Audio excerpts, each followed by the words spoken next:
fortunately, people are realizing that it's much more complicated than that.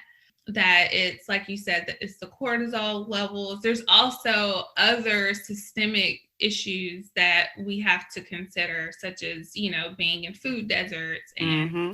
our food swamps, and things like that. So. Welcome to Diversity Dish, where we're dishing on everything diversity, equity, inclusion, and justice related. My name is Sedruola Maruska, and we're bridging the gap between what needs to be said and what needs to be heard. Those individual experiences that are often ignored or simply dismissed. Sometimes I'm dining alone, sometimes I'm dining with friends, and sometimes I'm dining a la carte. No matter how I'm dining, it promises to be delicious. Let's dig in.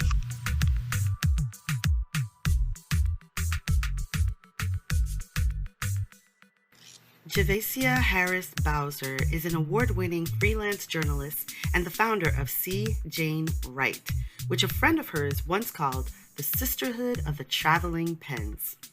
C. Jane Wright is a website and community for women who write and blog that Javacia founded in 2011 in her hometown of Birmingham, Alabama. Today, C. Jane Wright serves and brings together women from across the country and around the world. Javacia believes we can all write our way to the life of our dreams, a message she often conveys to the women of C. Jane Wright. When she was diagnosed with breast cancer in 2020, she learned how to write her way through her worst nightmare. Javacia was included in Southern Living magazine's list of innovators changing the South, alongside household names like Dolly Parton and Reese Witherspoon, and is the recipient of the 2022 Alabama Council on the Arts Fellowship.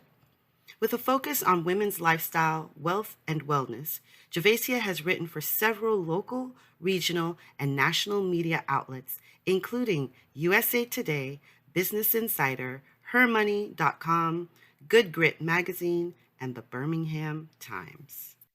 Welcome back to Diversity Dish. I'm so excited you decided to come back.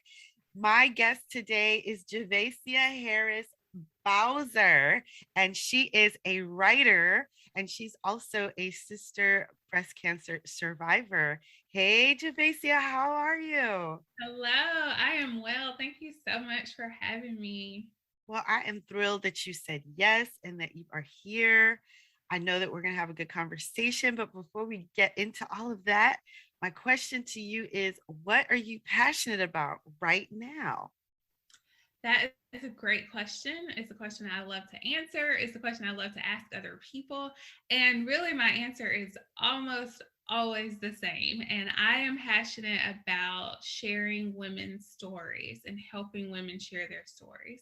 That is why I live and breathe. It's why I'm a writer. It's why I have a community for women writers. It's why I do coaching for women writers. I'm just all about elevating the voices of women. I love it. I love it. So where did this come from? Like where can you initially say that this passion was ignited within you? Honestly, my love for writing, I can trace back to childhood, which I think is common for most writers. My mom jokes about how I was writing as soon as I could sit up straight. So I've always loved writing. But then as I got older, I think I was maybe in high school when I first started thinking about wanting to just elevate the voices of other girls, because I was a girl at the time. Mm-hmm. And really it was about representation. So I loved reading magazines when I was a teenager, but I never saw girls who looked like me in the magazines that I read. And so when I was 15, I was like, I'm going to start a magazine. So yes. I wanted to start a magazine for brown girls so that we could see ourselves in a magazine. And that's actually how I decided to pursue a career in journalism. So really it was diversity and inclusion before that was a buzz term. Right. That's really what was driving me to be in journalism. And so that I would say is kind of the start of it. And then just as I got older, I just started to realize how empowered I felt when I shared my story. And so I wanted to help other women share their stories too, because I wanted them to feel empowered as well. I love it. I do. I love it. I love it. And you're so right, because if it wasn't in, what was it, Ebony, Jet, or Essence, we didn't see Black women, Black voice. We didn't hear Black voices in the mainstream media, as if we didn't really have anything to say. Right. And I think that it's so important to be able to tell our own stories. I love what you're doing, because I think, part of that is how I got to where I am, because Mm-hmm. I wanted to elevate more people's stories. When I finally discovered what my story was and that I needed to share it, I wanted to do the same for other people. So I think that that's so awesome. And so, in this writing, I know that you write for a number of publications. What are some of the topics that you write about, beyond your story?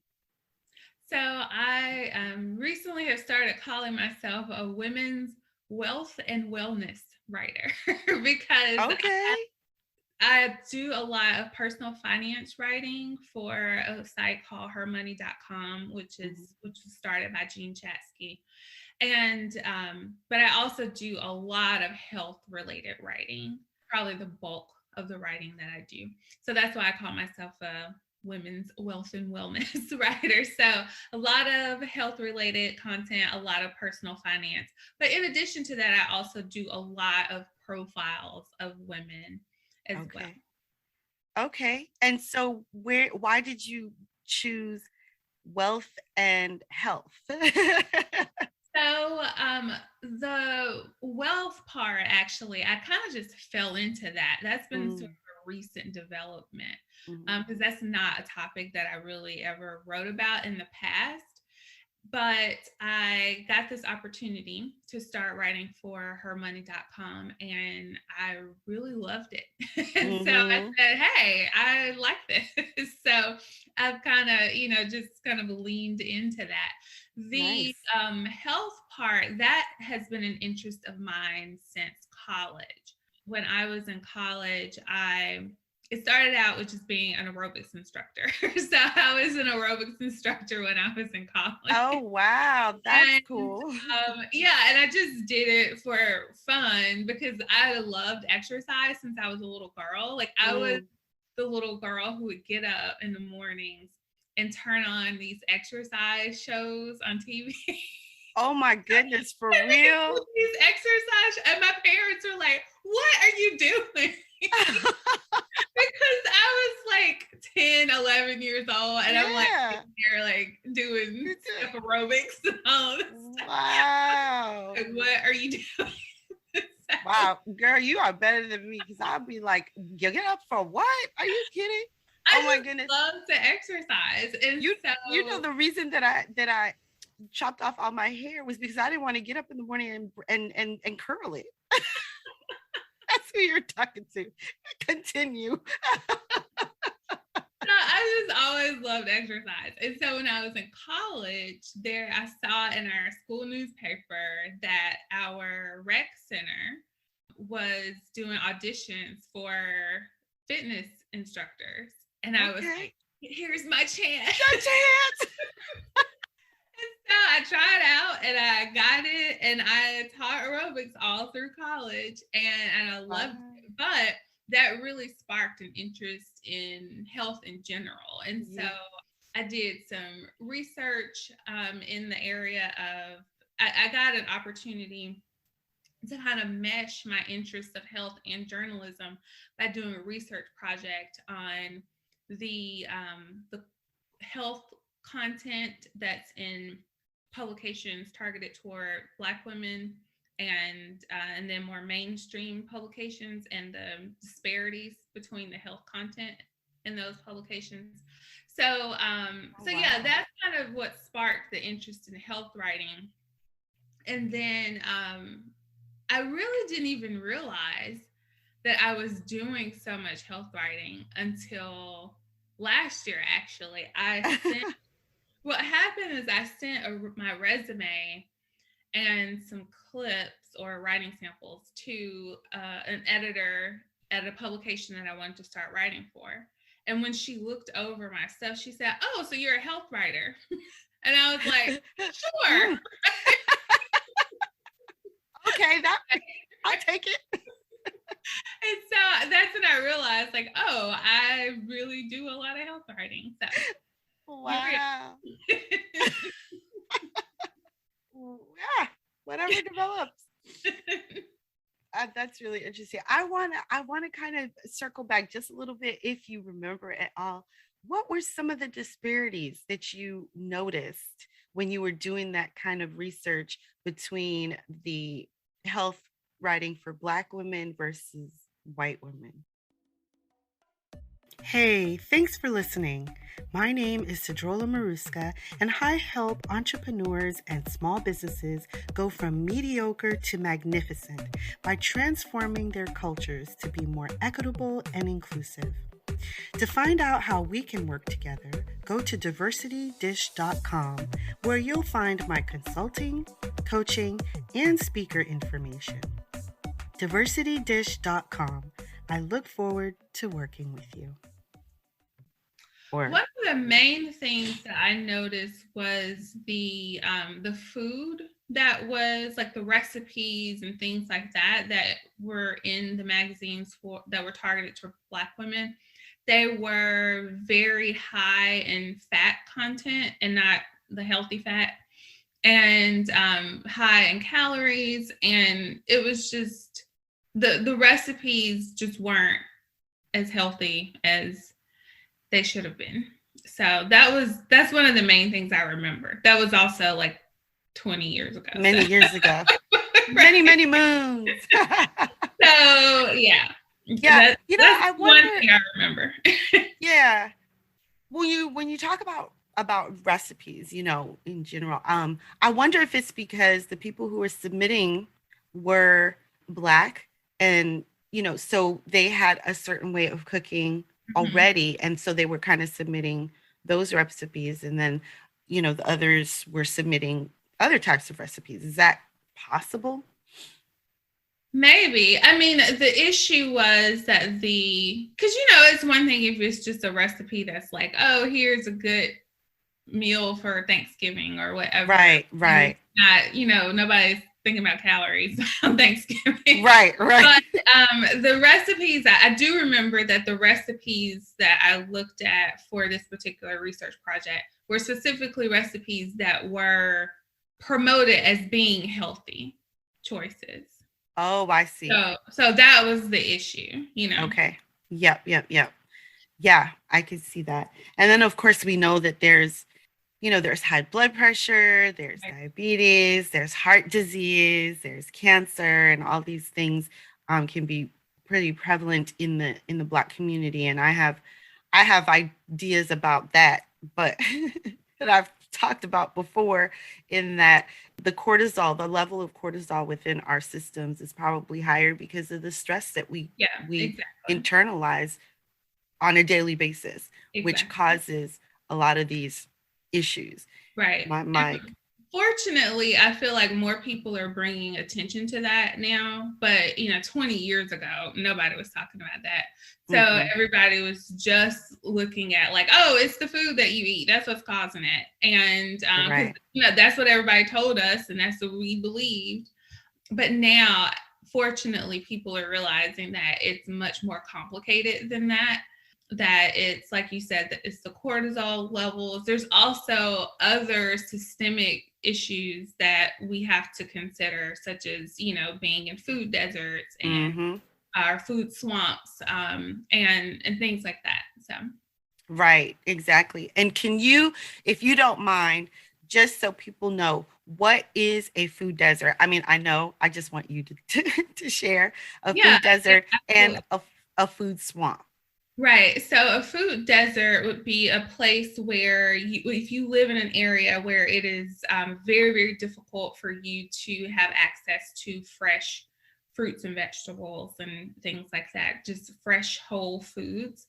And a food swamp is when you are, not only can you not access those things, but you were surrounded by fast food and things like that. So Right. So the foods that are around you and that you can access are the not just the fast foods, but the easy and low calorie, no whole foods type right, deals. So right, you've got stores, but they're smaller stores, and so they can only carry, let's say they can carry maybe some milk, but they carry sodas and they carry chips and they carry real processed a lot of right, processed foods because right, they are packaged and it's easier to keep them than it right. is to keep fresh foods. So yeah, and it's a very real thing because that is predominant in neighborhoods that are full of marginalized people, Mm-hmm. right? And the idea, then the thought, and sometimes people don't realize that because they've never experienced it. They don't experience that. So it's like, oh well, everybody has a supermarket right close by. Well, some people have to take like 2 buses to get to a Exactly. supermarket, and then they can only carry so much. So they can only take, a few things so that they can go back on the bus and get back home with what they have. Not everybody has a car, right? Exactly. Exactly. So there are a lot of things that we take for granted Mm-hmm. if it's just something that's always been there and it has, so we don't see the other perspective and we go by just the one perspective that we have, Mm-hmm. right? So let's get back to your writing and what you do with your, so you told us that you're a wealth and health writer, but you also have a C. Jane Wright Mm-hmm. website and membership. Can you tell us a little bit about that? Because I find it is so interesting. Yeah, so CJ and Wright is something I started 10 years ago. I can't believe it's been that long. And I didn't start it to be a business. It has grown into a business, but really I just wanted to hang out with other women writers. So I just wanted to hang out with other women writers. And so I started hosting these events here in Birmingham, which is where I live. Mhm. And they just kept getting more and more popular, and they kept growing and growing, and I wasn't charging for these events. I was paying for everything out of pocket. And my Mm. very frugal husband was like, this has become a very expensive hobby. So he was like, can you figure out a way to at least break even? So, Right. so I started charging for the events, and then I eventually started a membership program too, because women were asking me to. I was in this great position where people were asking me to take their money. Please, please. Yeah, they were like, this is so great what you're doing, and we feel like we should be paying you for it. So, do you have a membership program? And I was like, sure. So I started a little membership program. I also started to get a lot of attention around town because of CJ and Wright. And so people were inviting me to do presentations on blogging and building writing communities and on freelancing and all of this stuff. And so I was doing these presentations, but then people also wanted one-on-one help. And so I was, driving around town, helping people one-on-one, again, not charging. And so I met with a business coach who was like, you do realize that what you're doing is called consulting and people get paid for it. And I was like, what? That's a thing? So What, I started really? charging for that. And so it just grew and grew. And then people outside of Birmingham and outside of Alabama. And we even have some members outside of the United States. So all of these Wow. people were starting to learn about it. And so we started doing a lot of virtual events. And this was before the pandemic. Mm-hmm. But obviously those virtual events really came in handy last year when Oh everything yeah. was virtual. So yeah, it's a community for women writers. We welcome all types of writers. So we have fiction writers, nonfiction writers, we have poets. So yeah, we have bloggers, and it's just a community for women who write, and it's a lot of fun. It sounds like a lot of fun. what are some of the main things that you see that people struggle with when it comes to their writing? Oh, that's a great question. And the number one thing is time. They just feel like, oh, I don't have time to write, because these are women who, most of them, there's some who do write full time like I do, but most of them don't write full time. It's a passion of theirs that they've always, something they've always wanted to pursue. But the number one thing I hear is, I just don't have the time. I can't make the time. That's the number one thing I hear. And then a close second would be a lack of confidence. That imposter syndrome is real, and it holds back so many women. So those are the main two things. Okay. So how do you overcome those types of objections? Like, how do you overcome those when someone says, I don't have time? Right. I think that's why community is so important. That's why I started CJ Write, because I feel like your community can help you with both of those. So one of the things that we do is once a week, we hop on a Zoom call together and we just write. And so I just ask them, just commit to that. So even if you don't get any other writing done the whole week, just commit to that. And so you have this group of people kind of holding you accountable to at least do this. Do this one thing. Also, I think, and I've heard this from a lot of members, you kind of, when you see other people doing things, it makes you get over your own excuses because, the whole I'm too busy. And I tell them this just very frankly. I say, that's not an excuse, because everybody's busy. Like, you're not special because you're busy. Everybody is busy. That's right. Now, granted, like, I'm not insensitive if someone has a very, if someone has this life-changing situation going on. Yes. Right. Like if you have a new baby or you have a sick parent that you're taking care of, like those are special circumstances. But if you're just like, oh, I'm busy because I gotta go to work, like what? No. That does not make you special. Everybody's busy. And so I think when they see other women in the community who are just as busy as they are, and they are out here writing books and or writing for publications, then that kind of makes them think, okay, maybe I can do that. Right. So yeah, I think community is a huge part of that. And community also helps with the confidence piece as well. Okay. As your community, they can be your cheerleaders. They also can help you with things that you don't know. One of the things that I offer in the membership is I have this resource library that's just full of all of this information.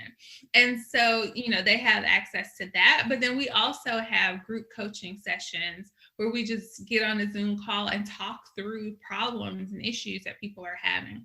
So that confidence piece can be taken care of there as well, because the questions that you have, the things you aren't sure about, the things you don't know, you have this safe space where you can ask those questions and get the answers that you need. Right. I love it. So you have a book coming? I do, yes. How exciting. Tell us a little bit about your book. So I am releasing a collection of essays. They are linked essays, but a collection of essays called Find Your Way Back. And yes, I am a Beyonce fan. Honestly, it's a collection that I've been working on for years, but I never completed it because I felt like it lacked focus. I just couldn't focus it. It was kind of all over the place. And then cancer happened. And cancer will get you focused real fast. And that's so true. And I tell people all the time, like, I really don't want you to go through cancer in order to get focused. I really would love it for you to get focused before all of that happens. But if cancer comes, it will make you straighten up and fly right. Yes, it will. So I suddenly had a focus. I had a common thread for these essays. And so, yeah. So the essays are basically how it's showing how I have written my way through everything, including cancer. Mm-hmm. And so yeah, I'm really excited about it. It's going to be released early next year. So yeah. Awesome. Well, we'll definitely get your links and everything down in the show notes so that people can, keep up with that and know when that happens. So when you say that it helped get you through cancer, how did it do that? I know for me what it did, but how did it do for you? So writing helped me get through cancer in so many ways. One was journaling. I did a lot of journaling during my cancer treatment. And I did two different types of journaling. So sometimes I would just write about like what was going on that day, how I was feeling. I wrote a lot about like what foods I could and couldn't eat. There were periods where like the only thing I could eat was applesauce and rice. Oh, wow. So yeah, my life. But then something else that I started doing, and this was really, really pivotal. I started scripting. And for people who aren't familiar with scripting, it's basically a type of journaling where you write about the future that you want, but as if it's already true. And so I would do a lot of scripting about December of 2020. Because December of 2020, I knew that on December 2nd, I was going to be done with active treatment. Right. And so I would do the scripting about like how I felt the end of December. So, and how, I went through chemo, but instead of chemo brain, I had chemo creativity and all of these things happened and blah, blah, blah, blah, blah. And so I would just write these very positive things about life after active treatment. But in that scripting, also writing about how I was able to not only survive treatment, but thrive even while I was going through treatment. And the thing about scripting is that it really doesn't matter if it comes true or not. It's about the scripting just helping you get through the day. Right. But my scripting did come true. So that was awesome. I love it. Wow. So yeah, that was definitely one way. I also did a lot of prayer journaling that helped as well. Then in addition to that, I wrote pieces that I shared with other folks, whether that was on my blog or long social media posts, or I also wrote some essays for some publications about my journey as well.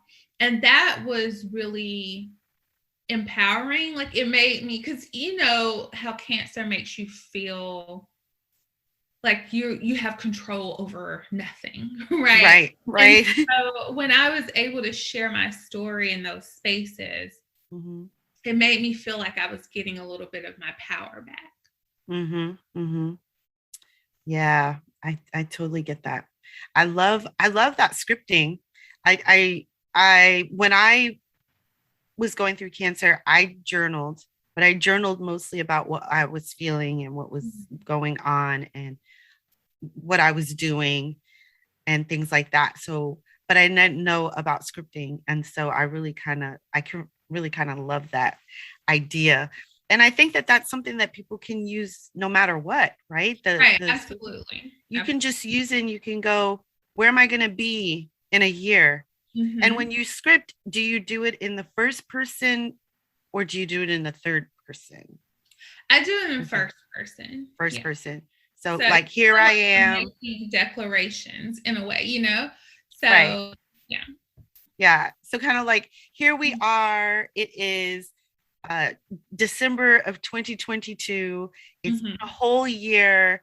And from when I started, blah, blah, blah. And now I am here, and this is what's happening in my reality right now as I see it in the future. Yeah.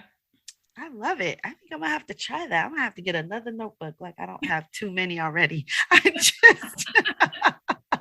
I'm constantly, I used to constantly write when I was younger as well, and when I was going through college. And then when I went to Korea, I put my journals and my albums in a box with a radio. And I was naive, and the box never arrived because of postal theft. Oh, no. And it really devastated me. And for a long time, I didn't write a lot of things. I just, it just was, I felt like a whole part of me had just been lost, college pictures and all those things. And then I slowly got back into it. And now I'm feeling more, I'm writing more. I'm looking at doing booklets for different aspects of equity, inclusion, social justice, things like that. So I might have to look into your, writing C. Jane Wright because we should be your community. Yes. And it's not, I never think to myself that I don't have time because I know that it's me. Sometimes I'm just lazy, and sometimes I just don't want to use my brain. I don't want to think about things. And I realize that it is a byproduct of what I do as well. So I have to kind of push through that. But yeah, I mean, I do think that we all have stories to share. And I always say that our stories are not our own. They're not meant to be our own. They're meant to be shared. Right. And I don't know about what you think, but I think that women have not had the opportunity for eons to share. And so we need that feminine perspective. Yeah, absolutely. Absolutely. Is there anything that we haven't touched upon that you would like to talk about now? Anything you want to share? I think we hit everything. Yeah. All right. Well, great. So before we close out, I want to ask you the signature question I ask all my guests, and it always makes me hungry. And that is, what is your favorite dish? So anyone listening to this who knows me already knows the answer. And I love tacos. Like I'm kind of obsessed with tacos. Really? Yes, I did a TEDx talk in 2018 and I put tacos in my talk. My talk was not about tacos. My talk was about the power of story. But I found a way to include tacos in my talk. I love it. Oh my goodness. I love tacos. So what is your favorite type? Like beans, fish, beef, what? So I used to love beef tacos. I don't eat red meat anymore since the cancer diagnosis. So typically now I usually eat like fish tacos or shrimp tacos. Okay. But really I also like chicken tacos or black bean tacos, veggie tacos.